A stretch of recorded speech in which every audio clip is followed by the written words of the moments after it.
Hi, my name is Luke Cirillo, and I'm the Chief Growth Officer at First Image. And over this last season, we've heard the stories of many women who have had life-transforming experiences in one of our 3 pregnancy centers.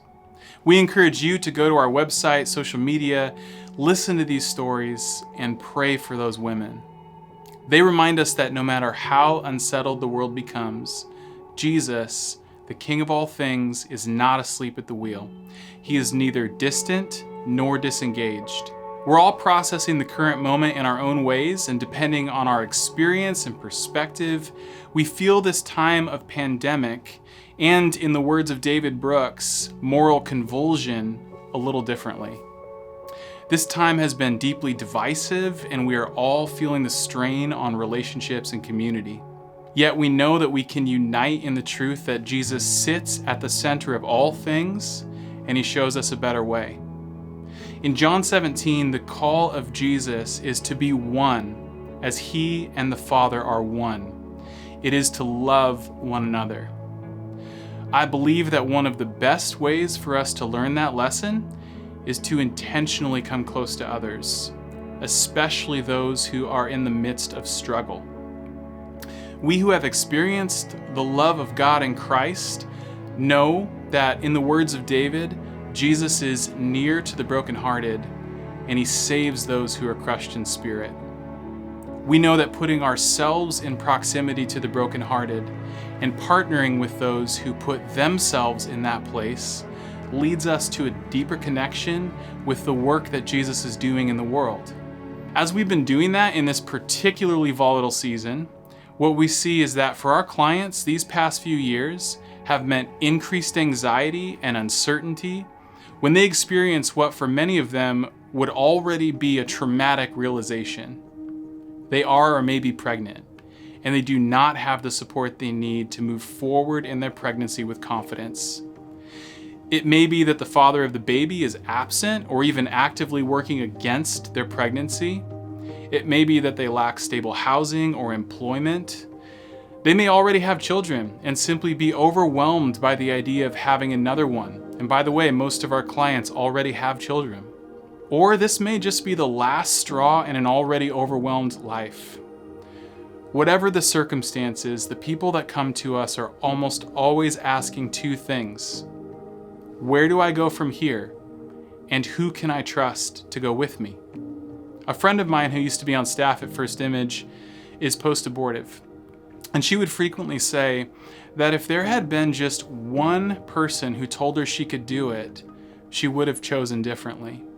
One trusted voice to help her find a way forward. At First Image, we want to grow in our faithfulness and in our ability to demonstrate the love of Jesus to our clients in both word and deed. Here are a few key things that are going to be happening over this next year or so to enable us to do just that. Over and over, clients tell us that they have a fantastic experience when they come to us. Our online reviews and our conversations with clients make it abundantly clear that they are feeling overwhelmingly supported, respected, heard, and are receiving professional services that matter to them. The result is that many are able to find a way forward in anxious and confusing moments. We believe that experience is rooted in the love that our client advocates, our nurses, and so many others have for our clients because of Jesus.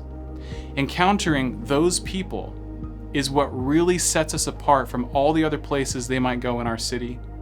It is truly different here because the people are different here. And in order for more clients to have that kind of encounter with our staff and volunteers, they need to know we're here. In our current media environment, it's critical that we are visible in the places our clients actually live their lives. So we're doubling down on our digital outreach to women, trying to find a way forward in an unsupported pregnancy. There are a number of reasons that clients, once they become aware of us, choose to come to one of our centers.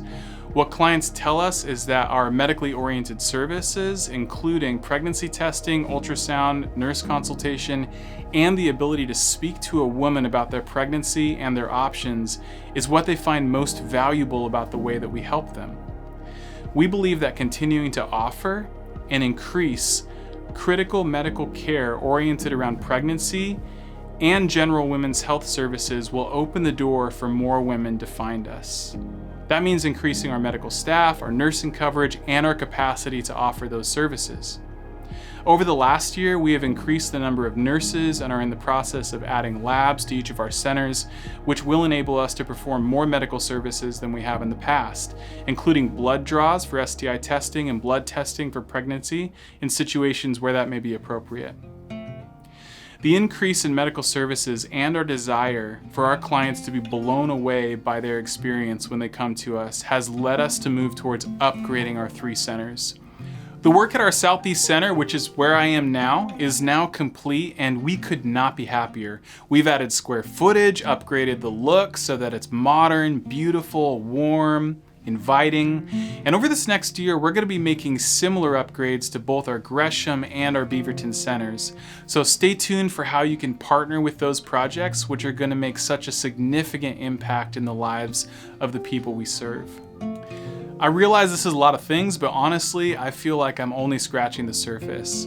There are many other ways that we believe Jesus is leading us to come close to the brokenhearted and crushed in spirit.